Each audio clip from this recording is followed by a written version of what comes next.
తాండవాన్ని చంపింది జీవన ఇందుమతి అని తెలుసుకొని సునంద ముందు నిజాన్ని బయటపెట్టిన ఆనంది అసలు ఇదంతా ఎలా జరగబోతుందనేది ఈ వీడియోలో తెలుసుకుందాం. వీడియో నచ్చితే తప్పకుండా లైక్ చేయండి. ఆనంది సరైన సమయానికి పోస్ట్ మార్టం రిపోర్టు తీసుకువచ్చి ఆదిత్యని విడిపించుకుంటుంది. అప్పుడే ఇక ఆనంది ఆదిత్యని విడిపించుకునేసరికి షాక్ అయిపోతూ ఉంటుంది జీవన. ఇక ఇన్స్పెక్టర్ కూడా ఏమీ చెయ్యలేకపోతారు. ఇక ఆనంది ఆదిత్యని తీసుకొని నిర్దోషిగా విడిపించుకొని బయటికైతే తీసుకొస్తూ ఉంటుంది. అప్పుడే ఇక శశికాంత్ అంటూ ఉంటాడు, ఇప్పుడైనా నమ్మకాన్ని నువ్వు పోగొట్టుకోలేదనుకుంటా. చూసావు కదా, నా పెద్ద కోడలు నా పెద్ద కొడుకుని నిర్దోషిగా నీతో ఛాలెంజ్ చేసినట్టే రాత్రికి రాత్రి వాడు నిర్దోషి అని ఉదయం కల్లా కోర్టుకి వెళ్లకుండా సాక్ష్యాలు తీసుకొచ్చింది అని అంటూ ఉంటాడు శశికాంత్. అప్పుడే ఇక సునంద అయితే మౌనంగా ఉంటుంది, ఏమీ మాట్లాడదు. అప్పుడే ఇక ఆదిత్య అమ్మా అని అంటూ సునంద దగ్గరికి అయితే వెళ్తాడు. ఆది, నువ్వు కోర్టుకి వెళ్ళి ఎక్కడ నీకు జైలు శిక్ష పడుతుందేమో అని చాలా భయమేసిందిరా అని అంటూ ఉంటుంది. అప్పుడే ఇక సునంద అలా అనేసరికి ఆదిత్య ఇలా అంటాడు, నేను చెప్పాను కదమ్మా, నా భార్య నన్ను అస్సలు కూడా ఓడిపోనివ్వదు. ఖచ్చితంగా నా భార్య నన్ను నిర్దోషిగా బయటికి తీసుకొస్తుందని నా నమ్మకమే ఈరోజు రుజువైంది అని అంటూ ఉంటే, అవును నిజమే, ఆనందికి నువ్వంటే ఎంత ఇష్టమో ఎంత ప్రాణమో నాకు కూడా అర్థమయ్యింది అని అంటూ ఉంటుంది సునంద. ఇప్పటికైనా ఆదిత్యని ఆనందిని ఇంటికి రమ్మని చెప్పు అని అనగానే అప్పుడే ఇక ఆ మాట విని సునంద అయితే ఇలా చెప్తుంది, లేదండి, ఇప్పుడు నా కొడుకుని ఆనంది నిర్దోషిగా విడిపించవచ్చు, కానీ తను చేసిన తప్పుని నేనెప్పటికీ కూడా మర్చిపోను అని చెప్తూ ఉంటుంది సునంద. అప్పుడే ఇక ఆనంది ఆ రోజు కూడా వస్తుంది, అత్తయ్య నేను తప్పు చేయలేదు, మీ విషయంలో అసలు కూడా నేను ఎప్పుడు పొరపాటు చేయలేదని త్వరలోనే మీకు తెలుస్తుంది, తెలిసేలా చేస్తాను అని చెప్పి ఆనంది ఆదిత్యని తీసుకొని అక్కడి నుంచి అయితే వచ్చేస్తుంది. అలా వచ్చేసిన తర్వాత ఇక జీవన అయితే షాక్లో ఉండిపోతుంది. ఇక ఇందుమతి జీవనకి ఫోన్ చేస్తుంది, ఆదిత్యని కోర్టుకి తీసుకువెళ్ళారా, తనకి శిక్ష పడిపోయింది కదా, చెప్పు జీవన అని అంటూ ఉంటే, ఆదిత్య కోర్టుకి వెళ్ళలేదు, నిర్దోషిగా బయటికి వచ్చాడు అని చెప్పంగానే ఆ మాట విని ఒక్కసారి షాక్ అయిపోతూ ఉంటుంది ఇందుమతి.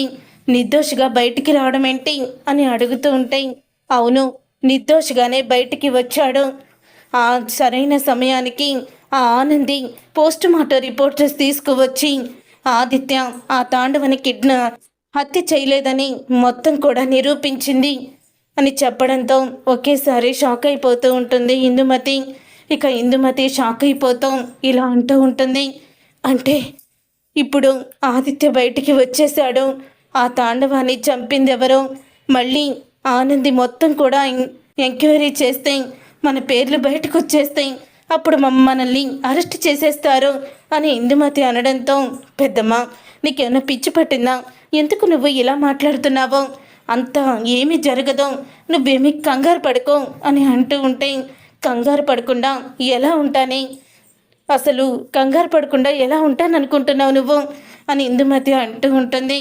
మరి ఏం చేద్దాం పెద్దమ్మ, ఆనందిని ఆదిత్యని ఒక కంట కనిపెడుతూ ఉండాలి జీవన, లేకపోతే అసలుకే మోసం వస్తుంది అని అంటూ ఉంటే, మరి నేనెందుకు కనిపెట్టకుండా ఉంటాను పెద్దమ్మ, ఆల్రెడీ వాళ్ళ చుట్టూ నేను ఒక మనిషిని పెట్టాను, అతను వాళ్ళు ఎక్కడికి వెళ్తున్నారో ఏంటి అని మొత్తం కూడా మనకి చెప్తూ ఉంటాడు అని చెప్తూ ఉంటుంది. అప్పుడే ఇక జీవన ఇంతలో ఇంకా అతని ఫోన్ చేస్తూ ఉంటాడు జీవనకి. అతని ఫోన్ చేస్తున్నాడు, పెద్దమ్మ ఒకసారి ఆగు మళ్ళీ చేస్తాను అని జీవన ఫోన్ పెట్టేస్తుంది. అలా జీవన ఫోను పెట్టేసిన తర్వాత అప్పుడే ఇంకా అతను ఫోన్ చేసి ఇలా ఆదిత్య ఆనంది ఇద్దరు కూడా అసలు ఈ హత్య ఎవరు చేశారో కనిపెట్టడానికి ఎక్కడికో ఒక చోటుకి వెళ్తున్నారండి అని ఫోన్ చేస్తాడు. అది విని జీవన షాక్ అయిపోతూ ఉంటుంది. సరే నువ్వు వాళ్ళని ఫాలో అవుతూనే ఉండవు, ఆ లొకేషన్ నాకు సెండ్ చెయ్యి అని అంటూ ఉంటే అప్పుడే ఇక ఆ మాట విని ఇక జీవన షాక్ అయిపోతూ ఉంటుంది. పెద్దమ్మ భయపడినట్టే ఈ ఆనంది ఎవరు చంపారా అని ఎంక్వైరీ మొదలుపెట్టిందా, అని అనుకుంటూ ఉండగా ఇందుమతి మళ్ళీ ఫోన్ చేసేస్తుంది. ఏంటి ఫోన్ లిఫ్ట్ చేయవు ఇంతసేపా? వాడెవడో నువ్వు కాపలా పెట్టినవాడు ఫోన్ చేస్తున్నాడు అని చెప్పావు కదా, ఏమంటున్నాడే వాడు అని అనగానే నువ్వు భయపడినట్టే జరుగుతుంది అని అంటూ ఉంటుంది జీవన. నేను భయపడిపోయినట్టే జరగడం ఏంటి? ఏం జరిగిందో చెప్పు అని అనగానే ఏం జరిగిందా? ఆనంది ఆదిత్యతో కలిసి అసలు ఈ హత్య ఎవరు చేశారో ఏంటో మొత్తం తెలుసుకోవడానికి తనైతే ఇద్దరు కూడా ఎక్కడికో బయలుదేరారట అని అనగానే అవునా? అమ్ము, అయితే మన గురించి నిజం తెలిసిపోతుందంటావా అని అడుగుతూ ఉంటే తెలిసిపోతుందేమో, చూద్దాం. తెలిసిపోదు, ఏమీ లేదు, అంత నీ భ్రమ అని చెప్తూ ఉంటుంది జీవన. అప్పుడే ఇక ఇందుమతి తెలిసిపోతే చూద్దామంటున్నావేంటే? అంటే కంగారు పడుతున్నావు నువ్వు కూడా, ఏం మాట్లాడుతున్నావో నీకే తెలియడం లేదో అని ఇందుమతి అంటుంది. ముందు వాళ్ళు ఎక్కడికి వెళ్ళారో చూద్దాం పదా అని ఇక జీవన అలాగే ఇందుమతి ఇద్దరు కూడా బయలుదేరుతారు. అప్పుడే ఆదిత్య ఆనంది ఇద్దరు కలిసి ఒక స్వామీజీ దగ్గరికి అయితే వెళ్తారు. అప్పుడే ఇక ఆనంది స్వామీజీతో ఇలా అంటూ ఉంటుంది, నా భర్త ఏ తప్పు చేయకుండానే ఒక మనిషిని హత్య చేశాడని నిరూపణ మీద కారు డిక్కీలో ఆ మనిషి శవం కనిపించడంతో అప్పుడే వచ్చిన పోలీసులు నా భర్తని అరెస్ట్ చేశారు. దేవుడు దయ వల్ల ఆయన మళ్ళీ బయటికి వచ్చారు అని చెప్తూ ఉంటుంది ఆనంది. అసలు మా కారులో అతని శవాన్ని ఎవరు పెట్టారో, అతన్ని చంపింది ఎవరో మాకు క్లారిటీగా చెప్పండి గురుగారు అని అడుగుతూ ఉంటుంది. అప్పుడే ఇక ఆనంది ఇక అంతలో అతను తన దివ్య దృష్టితో మొత్తం జరిగిందంతా కూడా తెలుసుకుంటూ ఉంటారు.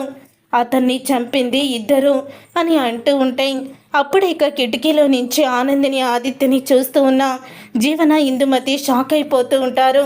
ఇక షాక్ అయిపోతాం, పెద్దమ్మ ఇదేంటి పెద్దమ్మ, అతని ఇంటి ఇద్దరు చంపారని అంత ఈజీగా చెప్తున్నాడు, అతను నిజమైన స్వామీజీనేమో అని అంటూ ఉంటుంది జీవన. వసే పిచ్చిదానా, నువ్వేమీ అలాగనుకోకు, చూడు ఏం జరుగుతుందో అని ఇందుమతి లోపల ఇక తనైతే బాగా టెన్షన్ పడుతున్న జీవన్కి మళ్ళీ టెన్షన్ పడకూడదని అబద్ధం చెప్తూ ఉంటుంది. ఇద్దరు చంపారా, ఎవరు స్వామీజీ అని ఆనంది అడగడంతో ఆ ఇద్దరు కూడా ఆడవాళ్లే అని స్వామీజీ మరొక షాక్ ఇస్తాడు ఇందుమతి జీవనాకి. అప్పుడే ఇక జీవన, ఏంటి పెద్దమ్మ ఇతను రాబోయే భవిష్యత్తు, జరిగిపోయిన భవిష్యత్తు అన్నీ చెప్పేస్తున్నాడు, ఇప్పుడు మనం ఇద్దరమే చేశామంటే అమ్మో నాకేంటో భయంగా ఉంది అని అంటూ ఉంటే ఎవరు ఆడవాళ్ళిద్దరూ మీకు తెలుస్తారా అని అనగానే ఒక ఆమె అయితే చీర కట్టుకుంది, మరొక ఆమె డ్రెస్ వేసుకుంది. చీర కట్టుకున్న ఆమెకి ఒక 50 సంవత్సరాల పైనే ఉంటాయి అని చెప్తూ ఉంటాడు. ఆ మాట విని ఒక్కసారి ఇందుమతి షాక్ అయిపోతూ ఉంటుంది. అప్పుడే ఇక ఇందుమతి షాక్ అయిపోతూ ఉండగా మరి వాళ్ళిద్దరు ఎవరో గుర్తుపట్టగలరా, ఫేస్ కనిపెట్టగలరా అని అడుగుతూ ఉంటే చూడమ్మా, రేపు అమావాస్య, రేపటి రోజున నీకు మొత్తం వివరాలు తెలిసిపోతాయి, రేపు రండి అని చెప్తాడు. అప్పుడే ఇక ఆ మాట విని ఆనంది ఆదిత్య వెళ్ళిపోతారు. ఇప్పుడు ఏం చేయమంటావు జీవన అని ఇందుమతి అడుగుతూ ఉంటుంది ఏడుపు ముఖం పెట్టి ఇందుమతి జీవనని. ఇంతలో జీవనకి సునంద అయితే ఫోన్ చేస్తుంది. ఎక్కడున్నావని అడుగుతూ ఉంటే ఇంటికి వస్తున్నాను అత్తయ్య అని చెప్తూ ఉంటుంది. అప్పుడే ఇక జీవన అలా ఇంటికి వస్తున్నానని చెప్పగానే ఇక ఇందుమతి ఏమీ ఆలోచించకుండా ఇంటికి పోతున్నావేంటి అని అడుగుతూ ఉంటే ఇంటికి వెళ్ళి ఆలోచిస్తానులే, అసలే చూడు చీకటి కూడా పడబోతుంది, ఇంకా నీతోనే ఉన్నానంటే మా అత్తగారికి అనుమానం వస్తుంది అని అంటూ ఉంటే అప్పుడు ఇంకా వెళ్ళిపోతుంది అక్కడి నుంచి జీవన. జీవన అలా వెళ్ళిపోయిన తర్వాత అప్పుడే ఇందుమతి ఇక ఇంటికి వెళ్ళి పడుకుంటే ఇక ఇందుమతి కళలో అయితే సునందకి ఆనంది వచ్చి హత్య చేసింది తాండవాని, ఇందుమతి జీవన కలిసి హత్య చేశారు అత్తయ్య గారు అని నిజాలు బయట పెట్టేయడం, అప్పుడు ఇందుమతి అరెస్ట్ అవ్వడం, జీవనను కూడా అరెస్ట్ చేయడం, ఇదంతా కూడా కలగంటూ ఒక్కసారి ఇందుమతి ఉలిక్కి పడి పైకి లెగుస్తుంది. అమ్మో ఇది కళ, అమ్మో నిజమవుతుందేమో అని భయపడిపోతూ ఉంటుంది. చూసారుగా ఫ్రెండ్స్, రాబోయే కథలో ఖచ్చితంగా ఇలాగే జరగబోతుంది. మరి ఇలాగే జరగాలని మీరైతే కోరుకుంటున్నారా?